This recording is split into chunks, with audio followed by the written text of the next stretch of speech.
የአማራ ፋኖ ብሔራዊ ኃይል ዘመቻ የቋራ ቃል ኪዳን በሚል የቋራን ቃል ኪዳንና የአንድነት የቃል ውህደታችንና የአንድነት የጽናት ኃይላችን ውጤት ማሳያ መሆኑን በማሰብ በጎንደር ቀጠና የሜጀር ጀነራል ውባንተ ዓመት አንደኛ ኮር በአምባሰሜ ወረዳ አርብ ገበያ ላይ ሰፍሮ የነበረውን የብርሃኑ ጁላ ሰራዊት ከፍተኛ የሆነ መብረቃዊ ጥቃትም አድርሰውበታል።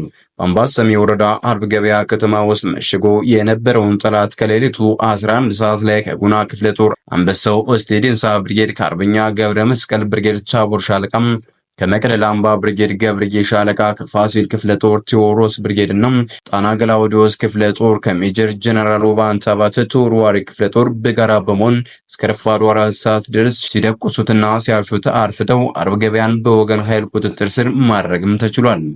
ገዳዩና ዘራፊው የብርሃኑ እረኞች አስከሬናቸውን እያንጠባጠቡ በኮንክሪት ወደ ሰሩት ከአርብ ገበያ በቅርብ ርቀት ወደሚገኘው ወልዴ ተራራ ፈርጥጦ ቦታ ይዞ እስከ ቀኑ 11 ሰዓት ድረስ ሲቀጠቀጥ ውሏል። ይህ ተስፋ የቆረጠው የብርሃኑ ሰራዊት ሁለት ሲኖ ቁስለኛና ከፍተኛ ቁጥር ያለው አስከሬን ተሸክሞ ወደ አምባሰሜም ተመልሷል።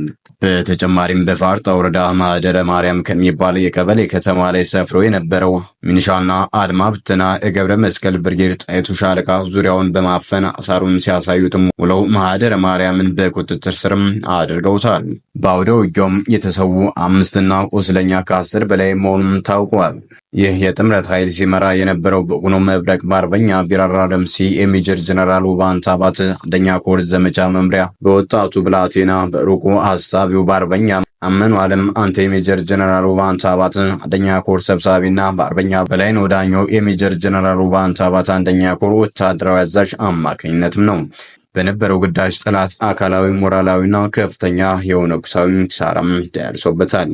በዛሬው ዕለት ማለትም ግንቦት 20 ቀን 2017 ዓ.ም የጉና ክፍለ ጦር ገብረ መስቀል ብርጌድ አለምሳጋ ላይ ከሁለት ሻለቆች በሻለቃ ቸሩ ገብረ መስቀል የሚመራው አንጋፋውና ነባሩ ሻለቃ ጋፋት ሻለቃና በዲያቆን በየካሰው የሚመራው ኮከብ ሻለቃ የተውጣጣ ኃይል ደፈጣ በመጣል ጠላትን ሲቀጠቅጡትና ሲገርፉትም አረፍደዋል። በተጨማሪም በዲያቆን በየካሰው የሚመራው ሻለቃ ኮከብ ሻለቃ አንዷ ሻምበል በፓትሮል ሲንቀሳቀስ የነበረውን የጠላት ኃይል ቀኑ 8 ሰዓት በፋርጣ ወረዳ ጨልዳ በሚባል ቀበሌም ደፈጣ በመጣል ሙትና ቁስለኛም አድርገውታል። በደፈጣውም 7 ቁስለኛ 3 ሙቱን ተቀብሎ የመጣው ቅጥረኛ ወደ መጣበትም ተመልሷል።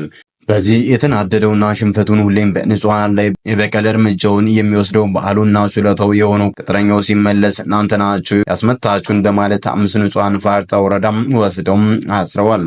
ወደ ጎጃም ግንባር ስናቀና የአማራ ፋኖ ብሔራዊ ኃይል የጎጃም አገው ምድር ክፍለ ጦር ጥምር ጦር አቸፈር ወንድዬ አቤ ጉበኛ ብርጌድ ታላቅ ድልም ተቀዳጀም። በቀን 20 ቀን 9 ወር 2017 ዓ.ም ከአሙሲት በመነሳት ወደ ልምታን የተንቀሳቀሰው ጠላት ኃይል በክፍለ ጦሩ ጥምር ጦር ድባቅ ተመቷል። በክፍለ ጦሩ ሰብሳቢ የተመራው ጥምር ጦሩ ልምታን ላይ ጠላትን ከፍተኛ ኪሳራ ያደረሰበት ሲሆን ጠላት የወገንን ምት መቋቋም ሲያቅተው ወደ አሙሲት ፈርጥጦም ለመግባትም ተገዷል።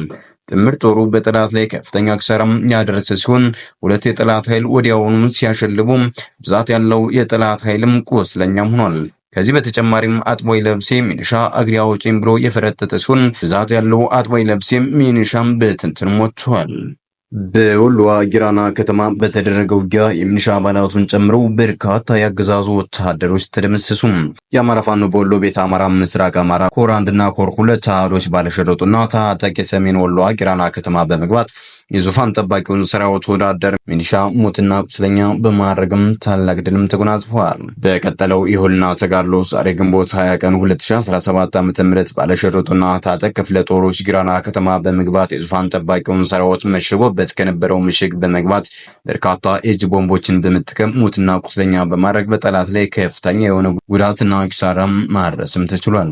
በሌላ በኩል ከጨፍጫፊው የአብይ አህመድ ሰራዊት ጋር ወግኖ የራሱን ወገን የሚዋጋን ባንዳ የሚኒሻ ኃይል ከከተማዋ የማዘጋጃና ትምህርት ቤት ከትሞ ለወራት ህዝቡን እያማረረና እየዘረፈ ህዝቡን ስቃይ እያበዛና እየጨመረ የባንዳነት ታሪኩን በደማቅ ቀለም እየጻፈ የነበረው ኃይል በከፍተኛ ደረጃ በመምታት ከተማዋን እንዲልቅ በማድረግ ከተማው ውስጥ ባንዳን የመለቃቀም ተግባሩን ከጨረሰ በኋላም ከከተማዋ ከቅርብ ርቀት በመሆን ይህ የባንዳን የአብይ አህመድ ሰራዊት የቆሰለበትን እንዳያሳክምና የሞቱትንም እንዳያነሳ መውጫና መግቢያም በሮችን ጀግኖቹና ነበልባሎቹ ፋኖቹ ወጥረው በመያዝ ሙቱን ሳያነሳ ቁስለኛውን ማሳከም በማይችልበት ከበባ ውስጥም ይገኛል። በሌላ ወደ ውጊያ መረጃ በወረባቦ ቀጠና የሚንቀሳቀሰው የባለሽርጡ ክፍለ ጦር አራተኛ ሻለቃ ስርዓቱ ከጻረ ሞት ለማደን የሚቀጋጥበት ባንዳ የካሬ ስብስብ ጨቢሳ አካባቢ ማህበረሰቡን ለማወያየት አስቦ በባንዳነት አድማ ብተናና ወዳደር ሚሻ ታጅቦ ወደ ስፍራው እያመራ እንደሆነም መረጃ የደረሰው የባለሽርጡ አራተኛ ሻለቃ በያዘው ደፈጣ ይህንን ኃይል ሞትና ቁስለኛ በማድረግ ወደ ቢስቲማ እንዲፈረጥጥም ማድረግም ችሏል። አገዛዙ በገንዘብ አታሎ የወሰዳቸውን ወጣቶች መረሸኑ ታወቀም።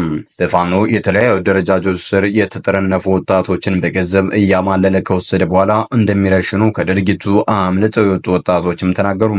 በተለይም በፋኖነት ለመታገል ስልጠና የተሰበሰቡ ወጣቶችና በትግል ውስጥ ሆነው ያለ መሳሪያ ሆነው የሚታገሉ ወጣቶችን መሳሪያ እንሰጣቸዋለን፣ ብር ሰጥተን ወደ ቤታቸው እንልካቸዋለን በሚል የካሪ ማታለያ እየሰበሰቡ እንደሚረሽኑም ታውቋል። ከቀናት በፊት አንድ ያገዛዙ ወታደራዊ አመራር ለቅርብ ወዳጁ ስለ ድርጊቱ አፈጻጸም የተናገረ ሲሆን በቅርቡ ከአገዛዙ ካምፕ አምልጠው ፋኖን የተቀላቀሉ ወጣቶችም ከርሸና አምልጠው እንደመጡም ተናግረዋል።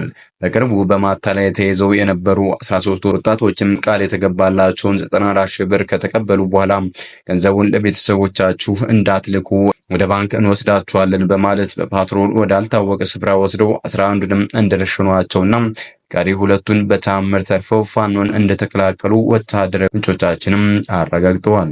በተያያዘ መረጃም አገዛዙ በአማራ ምድር የሚገኘው የትኛውንም ወጣት በብሔራዊ ውትድርና ምልመላ ስም እየሰበሰበ የመሰወርና የመረሸን ሰፊ እቅድም እንዳለውም ተገልጿል። ይህንን ድርጊት የተቃወሙ የአገዛዙ ወታደራዊ አባላትም እየተለቃቀሙ እንደታሰሩ ውስጣዊ የመረጃ ደህንነት ምንጮቻችንም ገልጸዋል።